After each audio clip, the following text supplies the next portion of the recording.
to do. You want to talk about the dad right now? Let's talk about the dad. And let's come on. You got something you want to say? I don't have much to say about this. I think we live in this knee-jerk society that wants to tear down all the traditions that I grew up with. And Halloween is one of those traditions that have been coming under fire over the last few years. There's a school in Evanston, Illinois, Chicago suburb of Evanston, that wants to ban Halloween because one or two people don't partake in the actual dressing up and having fun. And that's all it is. It's dressing up, it's having fun, and it's a time-honored tradition for kids, legitimately for kids. I know a lot of adults have jumped on board with Halloween over the last 10 years or so. It's become a very adult-centric kind of thing, but let's face it, it's for kids, or it's for the kid in you as an adult. And to hear people wringing their hands and trying to limit the fun that the creative fun that doesn't hurt anyone, because they have hang-ups or they get easily offended or what have you, is something that I find to be, of course, a really sad trend. There's too many people trying to tell everyone else what to do in society. Right. Okay. I remember when, well, all right, fine. All right, here we go. Let's get into the story.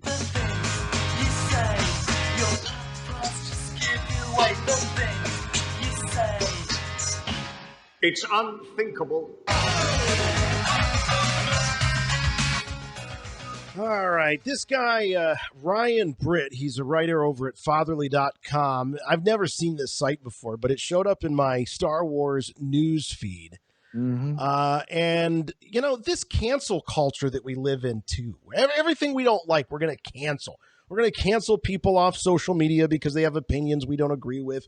We're going to cancel people's careers because they might have said something when they were 19 years old and now they're 50, and we find that it's objectionable. So we've got this headline here: let's cancel the kid's Star Wars Stormtrooper costume. This Halloween, you will doubtlessly open your door to a kid in a Stormtrooper costume pointing a blaster rifle at your head. Legions of Imperial and First Order Stormtroopers will certainly appear, demanding candy from behind every iconic and recognizable helmet. And while it's nice to think these kids are costumed as the heroic Finn, or even Luke and Han disguised as Stormtroopers, the reality is most kids who are Stormtroopers for Halloween are just dressing up as, wait for it, Stormtroopers. This fact is a little bit scary. Mostly because collectively, it's like the culture doesn't want to think about this fact. But we should. Having kids dressing up as Star Wars Stormtroopers for Halloween is icky. First of all, I don't like that he's using that word, icky. Guy uses that word. Mostly because Stormtroopers have horrific counterparts, both in history and in everyday headlines. So then he goes in to deconstruct the Star Wars Stormtrooper and how George Lucas based it on the Nazi stormtroopers in World War II. And as soon as I get to this point, I go, yes, we now live in a world where there are Nazis lurking behind every corner, right? This is part of the everybody I disagree with is a Nazi, and everybody wearing a stormtrooper costume, even 8-year-old kids, are Nazis, or their parents are Nazis. So he's saying that arguably what we're doing every time we put a kid in a stormtrooper costume is glorifying Nazism, and it's really incredible. This is just, everything is so upside down. I got to tell you, I don't think I know of one person. You could actually go on my street and you could have kids show up as a stormtrooper, and not one person is going to open that door, look outside, and see a Nazi standing on their porch. Of course not. A 4-foot-tall Nazi. Now he says,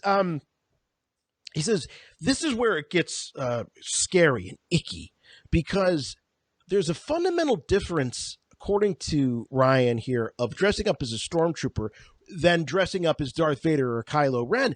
Because in the narrative of stormtroopers, with very rare exceptions other than, of course, Finn, they're people who blindly follow orders. And their orders are always about mass execution. They represent a police state And in that world, following orders is the only way to live. Isn't it ironic that this guy is talking about the horrors of a police state, yet he wants to cancel the kid's right to go out and dress as a stormtrooper? I love that. I'm going to protect you from totalitarianism by being a complete and utter totalitarian. So he says stormtroopers kill people with laser guns who challenge the status quo. That's their narrative function and the message that they send when you see them. So, they're triggering. You see a stormtrooper, a 11-year-old kid dressed up as a stormtrooper, it triggers you. And that's different from Kylo Ren or Dracula or Darth Vader. They're scary characters, but the kids that are dressing up as a stormtrooper and their presence is very scary because they represent group think. And that they're police state executioners. So that's worse than Darth Vader. That's worse than Kylo Ren, Count Dracula, Frankenstein, zombies. They don't kill on a mass level.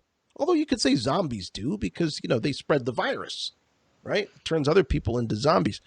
The fantasy element, he says, to stormtroopers isn't really all that fun. He says it's the scariest part about the entire franchise. And then he gets into a whole thing about guns and how Star Wars was anti. I don't want to open up the can of worms about guns. He really has to do some intellectual acrobatics here at the end to get into this part. But the point is, he says, what would a stormtrooper on Halloween be without his blaster? The answer, much less scary. And that's, of course, what we're going for on Halloween. So, Ryan, thanks for your fatherly advice there at fatherly.com, but no thanks. My son is dressing up as the Grim Reaper this year, and he's having a ball wearing his little black hood and his little plastic sickle, because Halloween is about dressing up as the things that we fear, facing those fears. That's the whole tradition of Halloween. And Old Hallows Eve was we dressed up as the things that we feared, because that would ward and scare off the spirits in the spirit world. It's just absolutely ludicrous. And, you're saying, well, this is just over there on fatherly.com. I've never heard of it before. But this kind of thinking, this group think that's out there, that if we see something that doesn't measure up to our modern day insanity, that it has to be canceled or extinguished. And I say, you know what? This is the costume you're looking for, and dress up your kid as a stormtrooper and send him to Ryan's house. Ding dong. And I'm a little surprised at Ryan because I knew I recognized the name. Ryan wrote a book recently, like 5 years ago, called Luke Skywalker Can't Read and Other Geeky Truths. Ryan is a guy who in his own bio refers to him as a pop culture and sci-fi guru. And he also writes for the website inverse.com. Okay. Ryan's guru clogs up my feed. And he has all the geeky truths figured out. So he's going to lay truth bombs on you because he's enlightened. And so who's getting caught in the crossfire here? Children who want to celebrate Halloween dressed as a Star Wars. Look, I'm a Star Wars. But I mean, that's all it is. That's all anyone sees is a Star Wars character. Nobody goes digging deeper for the truths, the geeky truths that this author does. I mean, people dress up as Satan for Halloween. And that's been going on forever.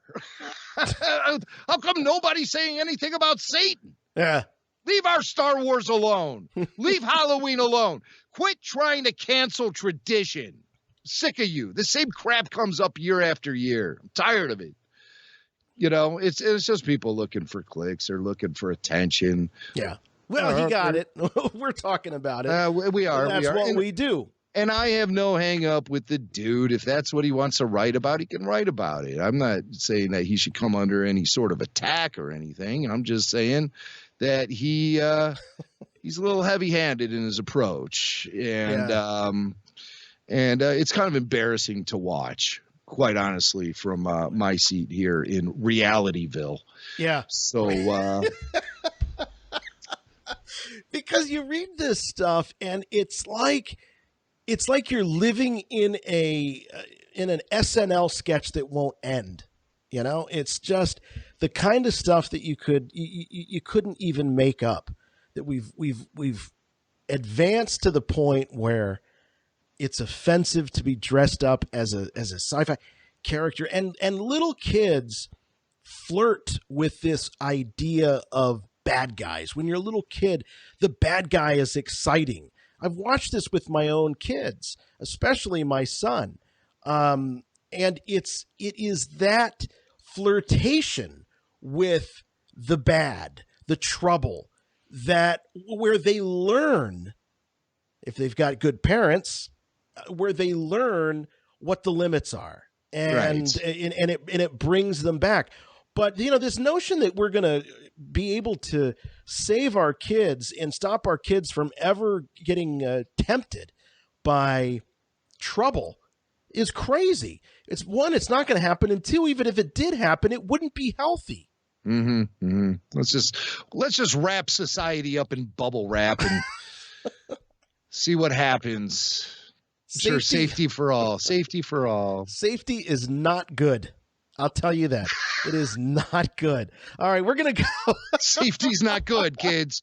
Go run with some scissors after you're done listening to Rebel Force Radio.